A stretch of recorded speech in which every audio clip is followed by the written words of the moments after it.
فرعون دنیا کا واحد انسان ہے جس نے کہا انا ربکم الاعلی، میں سب سے بڑا رب ہوں، اور اپنے آپ کے رب ہونے کا دعویٰ انسانوں میں صرف فرعون کا ہے۔ اس کی باندی مسلمان ہو گئی، موسیٰ علیہ السلام کا کلمہ پڑھ لیا، ایمان چھپتا نہیں، وہ پتہ چل گیا، فرعون نے اس کو پکڑوایا۔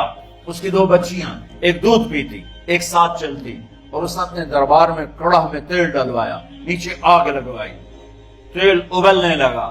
جب وہ پوری طاقت سے ابلنے لگا تو اس نے فرعون نے اس عورت سے، اس باندی سے کہا یہ آگ تیرے سامنے ہے، جلتا ہوا تیل، موسیٰ کے رب کو مانے گی تو پہلے تیری بچیوں کو جلاؤں گا، پھر تجھے جلاؤں گا، اور اگر مجھے رب مانے گی تو تیرے گھر کو سونے چاندی سے بنا دوں گا، تیرے گھر کو سونے چاندی سے بھر دوں گا۔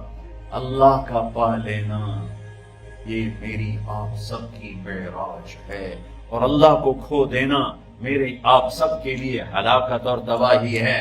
سنو سنو، اس نے کیا کہا؟ اللہ نے اپنی محبت کو ماں سے تشبیہ دی ہے، باپ سے نہیں دی، اور چھوٹا بچہ زیادہ ممتا کو لیتا ہے۔ وہ کہنے لگی فرعون یہ تو میری 2 ہیں، میری 100 ہوتی تو اللہ کے نام پہ آج میں قربان کر دیتی۔ فَقْضِ مَا أَنْتَ قَاضٍ، کر جو تجھے کرنا ہے۔ تو پاگل ہو گیا، غصے میں کہنے لگا اس کی بڑی بیٹی کو ڈال دو۔ تو انہوں نے اس کو یوں ٹانگوں سے پکڑا، اور وہ چیختی چلاتی ہوئی تھی۔ ماں کا ایک بول اس کی جان بچا سکتا تھا، اور پھر گھر جا کے توبہ کر لیتی۔ وہ کہتی اللہ مجھے معاف کر دے، میں نے کلمہ کفر کہا۔ اس کو ٹانگوں سے پکڑا ہوا ہے، اس کے ہاتھ نیچے جھول رہے ہیں، اور وہ اماں بھی کہہ رہی کہ مجھے بچا دو۔ ماں نے اپنی آنکھوں سے بچی کو تیل میں یوں ڈوبتے دیکھا، اور پھر وہ ابھری جیسے مچھلی تلنے کے لیے، جیسے مچھلی تلی جاتی تو باہر آ جاتی، اوپر آ جاتی، تو وہ ایسے بلبلے اٹھ رہے تھے۔ وہ ایک ہی لمحے میں اس کی تو جان گئی، ایک آنسو کا قطرہ اس نے نہیں نکلنے دیا اپنی آنکھوں سے، اور اپنے دل کو جب مضبوط کیا تو میرے رب کی غیرت، میرے رب کی رحمت محبت حرکت میں آئی۔ اللہ نے ماں کی آنکھوں سے پردہ ہٹا دیا، اور ماں نے اپنی بیٹی کی روح کو نکلتے دیکھا، اور وہ کہہ رہی ہے اصبری یا ام فإن لک من الأجر کذا وکذا۔ ماں جی ڈرنا نہیں، صبر کرو، جنت تیار ہے، جنت تیار ہے۔ معصوم بچی کو تو پتہ بھی نہیں تھا کہ کیا ہونے والا ہے، اس کو پکڑ کے یوں ڈالا، اس کی تو آہ بھی نہ نکلی، اور وہ مچھلی کی طرح تلی گئی۔ اور پھر ماں کا کلیجہ پھٹا، اللہ نے پھر آنکھوں سے پردہ ہٹایا، اور انہیں اپنی بچی کی روح کو نکلتے دیکھا، اور وہ کہہ رہی ہے اصبری یا ام فإن لک من الأجر کذا وکذا۔ ماں جی تھوڑی دیر کا صبر، جنت تیار ہے، جنت تیار ہے، جنت تیار ہے۔ اللہ کو پایا سب کچھ پایا، اللہ کو کھو دیا سب کچھ کھو دیا۔ جب اس کو پکڑ کے لے جانے لگے، اس نے فرعون کو دیکھا، فرعون اس کی آنکھوں میں آنکھیں نہیں ڈال سکا، نظریں نیچے ہوگی اس کی۔ کہنے لگی میری ایک بات مانو گے، میری ایک خواہش پوری کرو گے؟ فرعون نے پوچھا کیا؟ کہا جب میں بھی جل جاؤں تو میری اور میری بچیوں کی ہڈیوں کو اکٹھے دفن کرنا، باہر پھینک نہ دینا، دفنا دینا۔ فرعون نے کہا تمہاری یہ خواہش پوری کی جائے۔ میں نے کہا پیچھے ہٹ جاؤ، میں نے اللہ کو جان دینی، مجھے دھکا دینے کی ضرورت نہیں ہے، میں اپنے اللہ سے ملنے جا رہی ہوں۔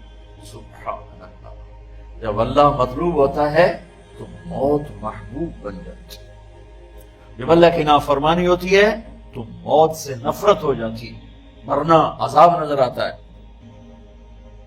وہ چھلانگ مار گئی، اللہ اکبر کا نعرہ لگاتی ہوئی، ہڈیاں اتر گئیں، گوشت اتر گیا، ہڈیاں باقی رہ گئیں۔ فرعون نے کہا ایک ہی جگہ ڈال دو، سب کو دفن کر دو۔ دفن 2000 سال کے بعد، بچوں بچیوں 2000 سال کے بعد، موسیٰ علیہ السلام کے 2000 سال کے بعد جناب رسول اللہ صلی اللہ علیہ وسلم دنیا میں تشریف لائے۔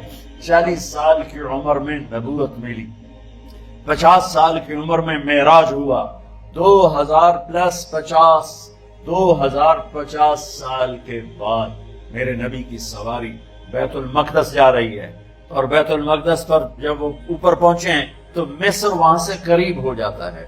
جب وہ اترنے لگے تو میرے نبی نے کہا جبریل جنت کی خوشبو آ رہی ہے، جبریل جنت کی خوشبو آ رہی ہے۔ کہاں سے؟ ابھی تو جنت اوپر ہے، ابھی تو اوپر جانا ہے۔ تو یہ زمین سے جنت کی خوشبو کیا آ رہی ہے؟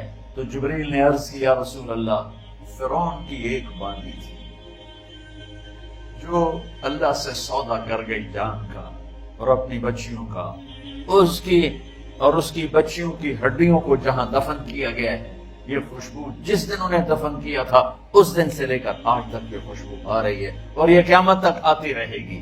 اللہ اپنے نام پہ قربان ہونے والوں کی یوں قیمت لگاتا ہے، پہلے اپنی منزل طے کرو، پہلے اپنی منزل طے کرو، پہلے اپنی منزل طے کرو کہ مجھے اپنی زندگی کی لینا کیا ہے، مجھے اللہ کو پانا ہے، مجھے اللہ کو پانا ہے۔